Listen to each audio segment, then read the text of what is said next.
Good evening students, welcome back. I am making this video for standard 11. This is chapter number 2. Name of the chapter is Central Problems of an Economy. Subject is economics and this is the second part of my video. So without wasting time, let's start. In the previous part, in part number 1, we had discussed about the economic problems and its causes.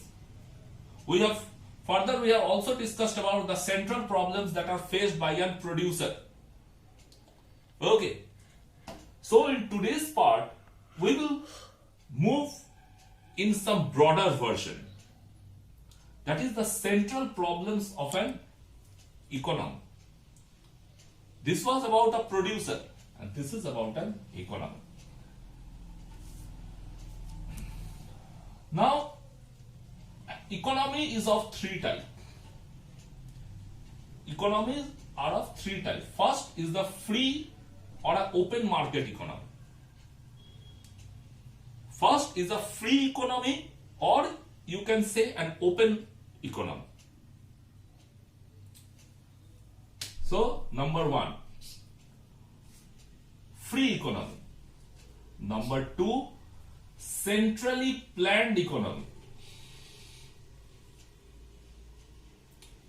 And number 3, mixed economy.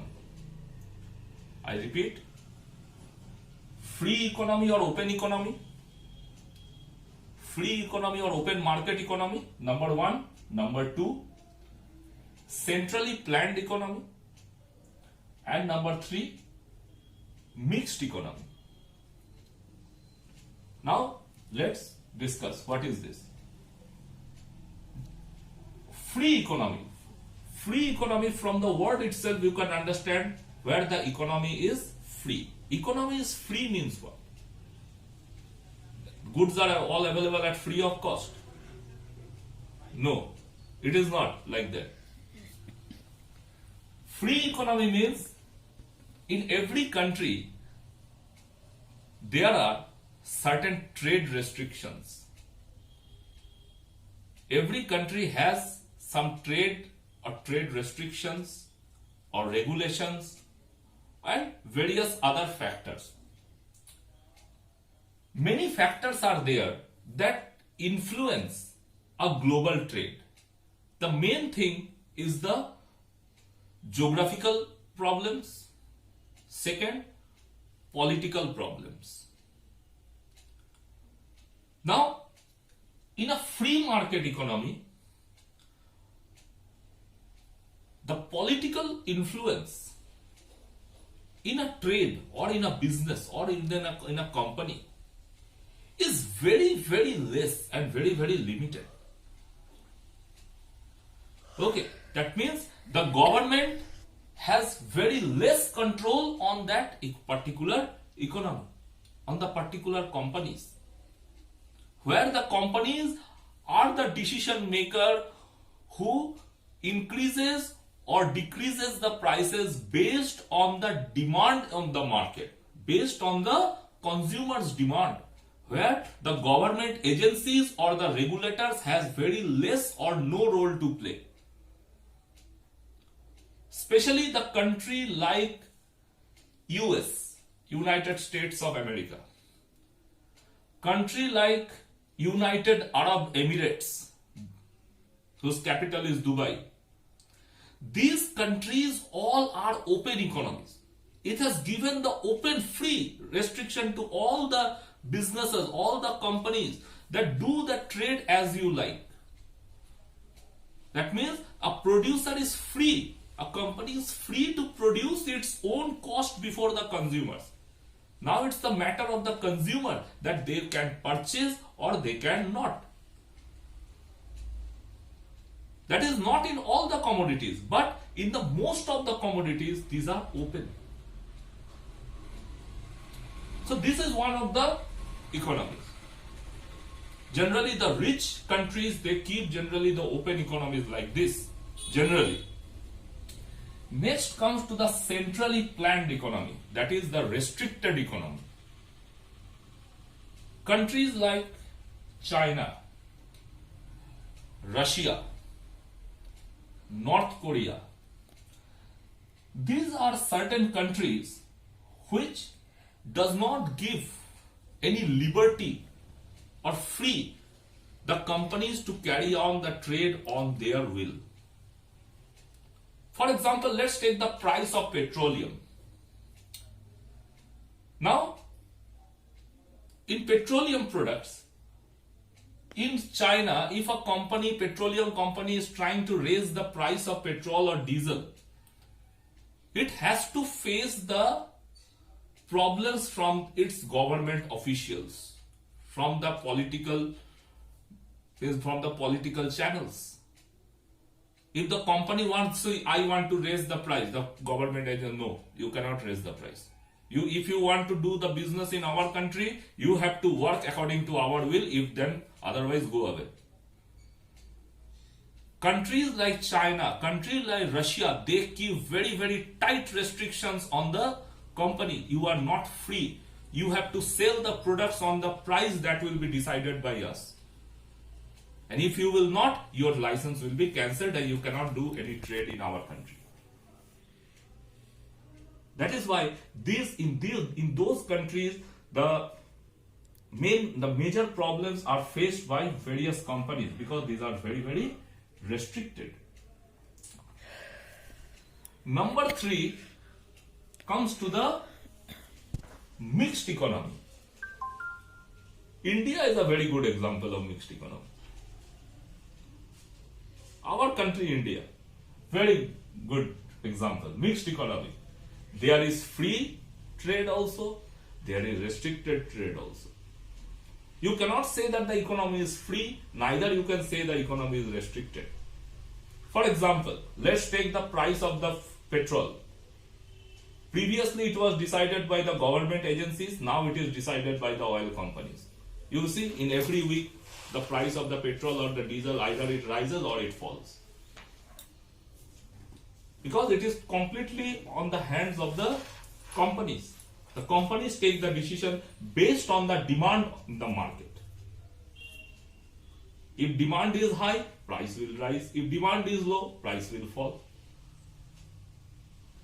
But there are some point of restrictions also. For example, in railways, restriction means that the government wants that the company should do some social welfare also, where profit should not be the sole motive of business. Like railways. Railways are under the control of government. Okay. That is why you will see that the price of the tickets of railways are very less in comparison to the other private mode of transport. So these are the way that this in mixed economy the government keep free also, but in some point it is restricted also in a country like India. In the next point, we were supposed to see the production possibility curve. But before moving to the PPC curve, we will discuss about two things. That is opportunity cost and marginal opportunity cost or MOC. Now, what is opportunity cost? Opportunity from the word itself you are understanding.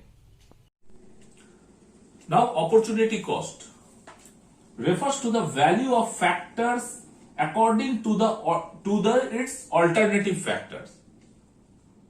Opportunity cost means it is the value of factor in reference to its alternative factor. Now, what is the meaning of that? Now, let's take a very small example. Suppose you went to buy a pen in a shop. The shopkeeper shows you 3 pens. Price of one pen is 10 rupees. One is 20 rupees. And another is 25 rupees.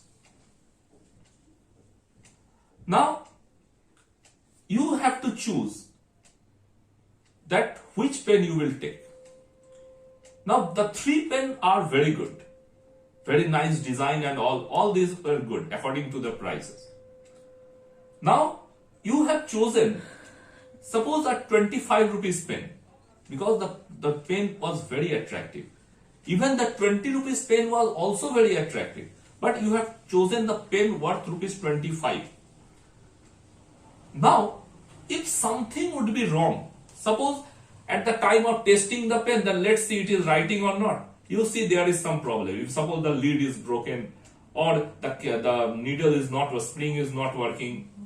If this type of problems you will face in that pen which is on your top choice, you have already categorized 25 rupees pen at first, then 20 rupees, then 10 rupees. Now, if you will face the problem in that 25 rupees pen, what is the next option that you will choose? Obviously, option number 2, that is the 20 rupees pen. Because it is better than the 10 rupees pen.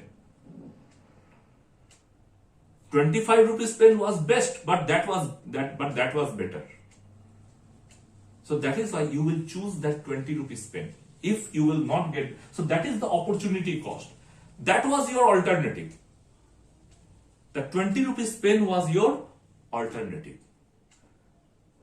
So when you will, this 25 rupees pen you will not get on any cause or something, you will choose that 20 rupees pen. So, and the loss that you will, means the loss of choice that you will bear, that is the opportunity cost. The loss of choice, not loss of money, the loss of choice I am telling you. So that is the opportunity. So this is just a small example. Next we see the MOC, the marginal opportunity cost. Marginal opportunity cost is generally considered with a ratio between what you have gained and what you have lost on a particular commodity. What is the gain and what is the loss? It is the ratio that is calculated. That is the MOC. So it is been a formula is used to show the MOC, that is delta loss divided by delta gain. Delta loss divided by delta gain, that in details I will show you in my next video. Don't worry. Okay, delta loss divided by delta gain, that is the formula MOC, that is marginal opportunity cost. So what is that cost, where it is used, and how it is related with PPC, production possibility curve, all I will show you in my next video.